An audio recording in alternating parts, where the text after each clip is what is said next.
Hola, ¿qué tal? ¿Cómo te encuentras el día de hoy? Espero que estés muy bien. Soy la maestra Gabriela Báez y te doy la más cordial bienvenida a este espacio, en donde comprobaremos que la química es fantástica y además descubriremos que está presente en nuestro día a día y muchas veces ni nos damos cuenta.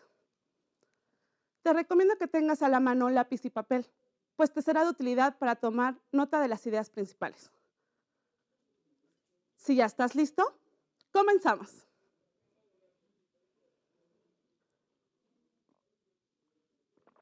Uy, esta agua que me compartieron está muy concentrada. Creo que tiene mucho azúcar y limón. Creo que la voy a diluir un poco. Permítanme tantito.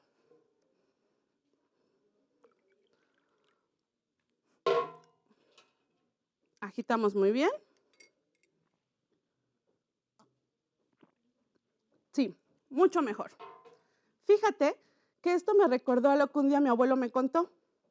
Resulta que cuando él era pequeño, el agua que consumían de manera personal la iban a traer al arroyo que pasaba atrás de su casa o al río de la comunidad donde vivía. El agua era tan limpia que muy pocas veces era necesario hervirla. No pues, se percibía aroma o sabor diferente. Cumplía con las condiciones del agua, sin sabor, sin color, sin olor. Él también mencionó que antes era absurdo pensar en comprar agua embotellada, pues toda la que llegaba directo a la llave se podía consumir sin ningún problema. Él dice que no se dio cuenta en qué momento esto dejó de ser posible. Hoy en su casa se compra agua de garrafón. Seguramente tú también has platicado con tus abuelos o con algún familiar y te han contado algo similar. O simplemente has visto una de esas películas en donde se ven personas consumiendo agua de la llave. Incluso estoy segura que hoy en tu casa compran agua de garrafón. O cuando vas caminando por la calle y te da sed, te compras una botella con agua. ¿Verdad que sí? Pues justamente de esto es de lo que hablaremos el día de hoy. ¿Te has preguntado por qué no podemos consumirla directo de la llave? Definitivamente, toda el agua que llega a nuestra casa es apta para su consumo, porque así lo hemos hecho siempre. La utilizamos para lavar la ropa, lavar los trastes, la limpieza de la casa, nuestro aseo personal. Pero, ¿por qué ya no podemos ingerirla? Pues bien, antes de continuar, te invito a reflexionar lo siguiente. ¿Qué características necesita tener el agua para que los humanos podamos consumirla? Seguramente ya tienes algunas ideas sobre esto. ¿Por qué se le llama agua potable? ¿Te lo has preguntado alguna vez? Y por último, ¿has consumido cloro alguna vez? Si tu respuesta a esta pregunta fue sí, ¿cómo y por qué lo has hecho? Si tu respuesta fue no, te invito a reflexionar tus actividades diarias. Pero bueno, volvamos al vaso de agua. Como ya sabemos, el agua es fundamental para nuestra vida, pues muchas actividades dependen de ella.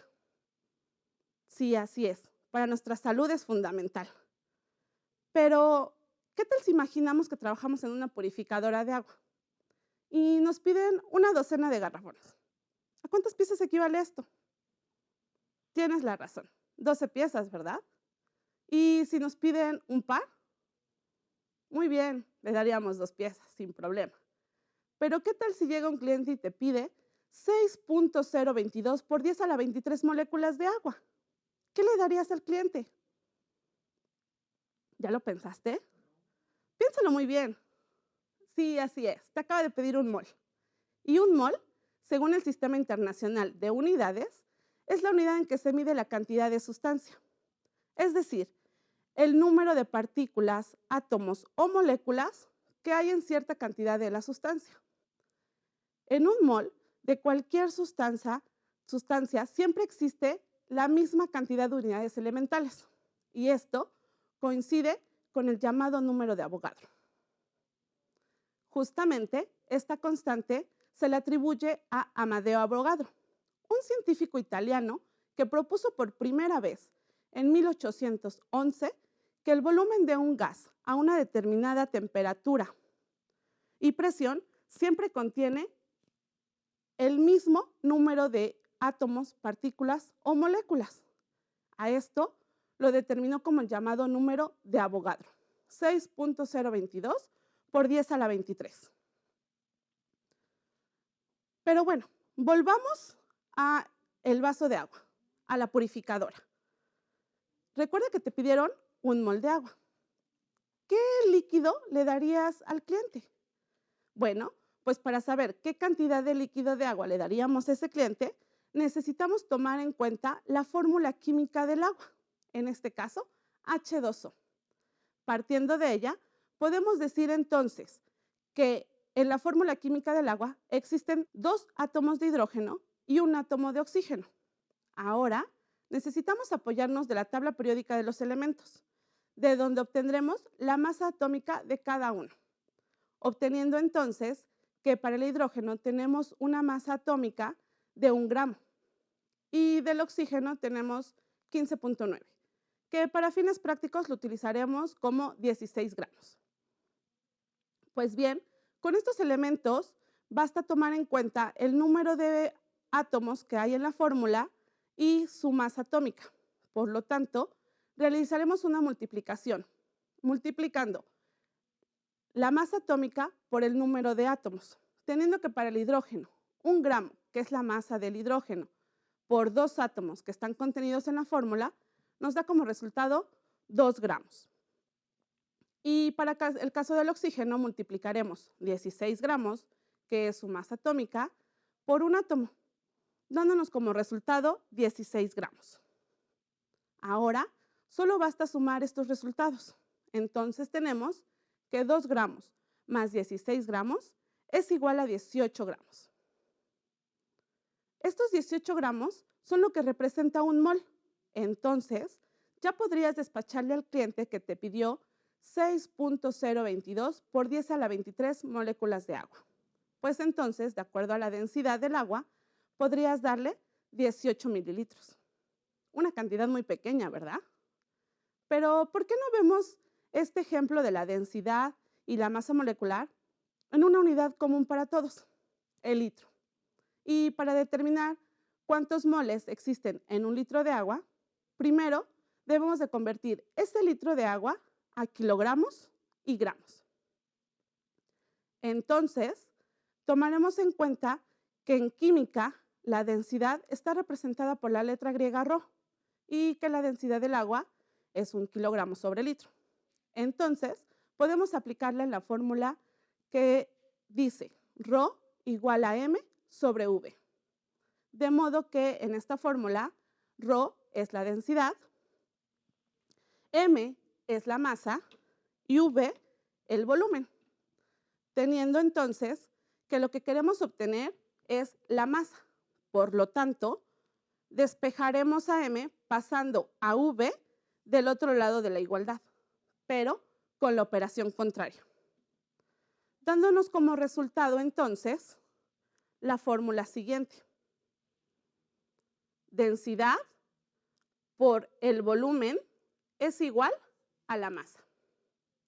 Tomemos en cuenta entonces que la densidad del agua es 1 kilogramo sobre litro y que la unidad con la que estamos trabajando, que es el volumen, es precisamente 1 litro de agua. Esto multiplicado nos dará la masa. Como vemos que en ambos factores de la multiplicación tenemos la unidad de litro, por lo tanto podemos eliminarla sin ningún problema, dándonos como resultado que la masa de 1 litro de agua es igual a 1 kilogramo. Ahora, solo basta convertir este kilogramo a gramos. Y como ya sabemos que en 1 kilogramo siempre existen 1000 gramos, entonces 1 litro de agua es igual a 1000 gramos. Fácil, ¿verdad? Pues bien, ahora, con este dato podemos aplicarlo para obtener cuántos moles existen en este litro de agua. Pero ahora aplicaremos esta fórmula que dice número mol es igual a la masa en gramos sobre el peso o la masa molecular del compuesto. Sustituimos los valores que ya conocemos. En este caso, los 1000 gramos, que determinamos que es la masa de un litro de agua, dividido entre los 18 gramos mol, que este dato ya lo obtuvimos en el ejercicio anterior. Pues bien, al realizar la división, nos damos cuenta que tenemos la unidad de gramos en ambos miembros de la división. Por lo tanto, podemos eliminarlo sin ningún problema. Determinando entonces que el resultado es 55.55 mol. Esto precisamente es la cantidad de moles que existen en un litro de agua. Podemos determinar entonces que en un litro de agua hay 55.555 moles. Así como la unidad del mol, existen otras unidades importantes para entender cómo funciona la química. Hace un momento, en el vaso de agua, te mencioné que estaba muy concentrada y que fue necesario diluirla. Pues precisamente para disolver su sabor agregamos un poco de agua. Esto es un claro ejemplo de que la química está presente en nuestras vidas. Y prácticamente lo que me tomé hace un momento, pues fue una solución química, que está compuesta por un soluto y un solvente, por lo menos. Pudiendo definir entonces que un soluto es aquella sustancia sólida, líquida o gaseosa que se disuelve en el solvente. Un solvente, por consiguiente, es la sustancia que diluye a un soluto. La mezcla de por lo menos un solvente y un soluto nos da como resultado una disolución o solución química. Hasta aquí todo bien, ¿verdad? Pero, ¿qué pasa cuando tenemos una solución saturada? Como el caso de mi vaso de agua de limón. O una solución insaturada, que es cuando decimos que está insípida o no tiene sabor. O sobresaturada, cuando prácticamente es un jarabe. Y a cualquiera de esas soluciones tenemos que agregarle más solvente para disminuir su sabor. Bueno, pues justamente ahí se convierte en una solución diluida. Pero entonces, ¿cuál crees tú que sea el solvente en este vaso de agua? ¿Cuál es el soluto? ¿En qué momento se convierte en una solución diluida? ¿Ya tienes la respuesta? Sí, así es. El azúcar y el limón son los solutos. El agua es el solvente. Y cuando agregué más agua para disminuir su sabor, se convirtió en una solución diluida. Pues bien, a menudo tiene mayor importancia conocer la concentración que hay en las sustancias. ¿Cómo medirías tú la concentración de este vaso de agua? Pues definitivamente es importante conocer el número de moléculas que hay en una solución o el número de partículas libres disueltas o también las cargas eléctricas que existen en esta solución. Y todo esto tiene que ver con las concentraciones químicas. Ya hablamos del mol, ahora hablaremos de las concentraciones químicas, que justamente esta concentración química es la unidad que indica la cantidad de soluto disuelto en determinada cantidad de solvente. Estas concentraciones químicas se pueden medir por unidades físicas y unidades químicas. Las químicas más comunes son la molaridad, la molalidad, la normalidad y la fracción molar. Estas definen la concentración de la solución por moles o sus equivalentes químicos y normalmente son utilizados para temas de investigación. Por otro lado, las unidades físicas definen la proporción entre el solvente y el soluto, de modo que dentro de las más comunes se encuentra el porcentaje en masa, el porcentaje en volumen, que son utilizados principalmente en sustancias líquidas o gaseosas, como en la preparación de refrescos o en las concentraciones de una sustancia alcohólica. Y también existen las partes por millón. Estas partes por millón justamente nos ayudan a determinar la cantidad de metales en los alimentos, la cantidad de cloro en el agua o para analizar la calidad del aire. En esta última estamos directamente relacionados, pues cuando llevamos nuestro vehículo a la llamada verificación vehicular, contribuimos a este análisis, pues los expertos hacen este estudio por medio de las partes por millón. Estas últimas podemos definirlas como la unidad de medida de concentración que se refiere a la cantidad de unidades de la sustancia que hay por cada millón de unidades del conjunto. De modo que cuando hablamos del agua, de su fórmula química o de la cantidad de moles, nos faltó hablar de cómo están presentes las partes por millón en este proceso. Y justamente entran aquí en juego los tratamientos de desinfección. Estos tratamientos de desinfección del agua también pueden ser físicos o químicos.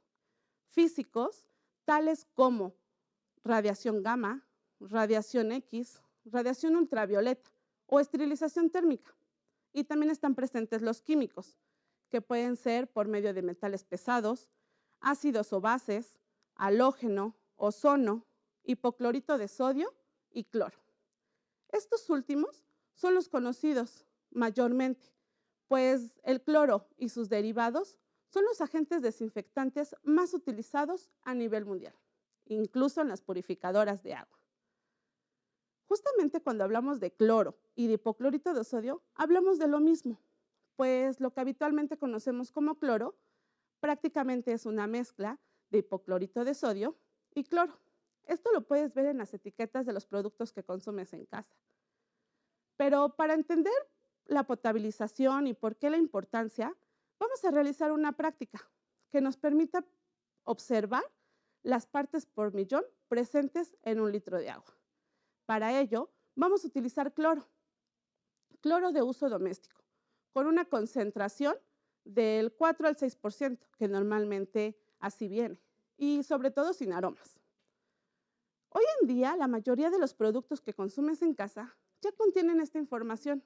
Incluso cuentan con su propia página de internet para buscar esta y más información, pues la cantidad de cloro que debemos usar depende de la limpieza o la calidad de desinfección que queramos. Pero bueno, ahorita utilizaremos 2 gotas de cloro. Entonces, vamos a realizar la siguiente práctica. En esta botella de agua que contiene 1 litro, vamos a colocar 2 gotas de cloro. Recuerda que tiene que ser de uso doméstico. Entonces, vamos a utilizar un gotero. Si no tenemos a la mano un gotero, podemos utilizar una cucharita o una jeringa. Lo importante es colocar 2 gotas de cloro. Pues bien, y 2. Entonces, necesitamos agitar muy bien nuestra solución, pues tenemos que lograr que se diluya muy bien nuestro soluto. Ahora, es importante dejarla actuar de entre 15 a 30 minutos más o menos. Esto que acabamos de hacer prácticamente es una desinfección de agua casera. Cabe mencionar que este proceso, llevado a otro nivel, utiliza hipoclorito de sodio en altas concentraciones. Pues el agua que desinfectan para que nosotros la podamos utilizar necesita un tratamiento diferente. Pero bueno, entonces volvamos a la importancia de la potabilización del agua.